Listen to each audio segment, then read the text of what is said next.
Now, once we've gotten to the point that we have a patient, for example, who needs 6 liters per minute and is losing compliance rapidly. We've tried 250 at a rate of 24. That was working for a little bit, but only a little bit.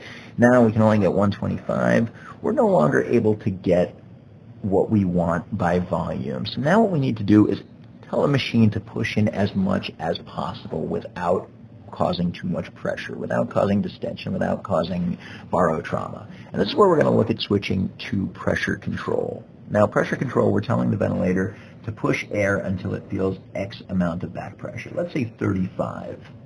35 would be a number that's within acceptable range, but we do have to account PEEP as well, because the PEEP does add to that pressure. So if we had a patient who was on a PEEP of 15, and we set the pressure control at 35, we would need to be cognizant of the fact that we're pushing 50 centimeters of pressure to that patient, which is quite a bit.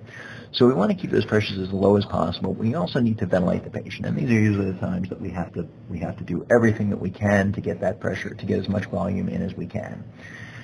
Using pressure control requires more guidance, requires more monitoring, and we do need to watch every breath as we are trying to get in as much as possible to get as much CO2 out as possible. And this is where we're going to have to do everything we can to get the patient through. And the physician's going to use other tools outside of strictly ventilation to attempt to increase that compliance, to attempt to allow that patient to take in more air.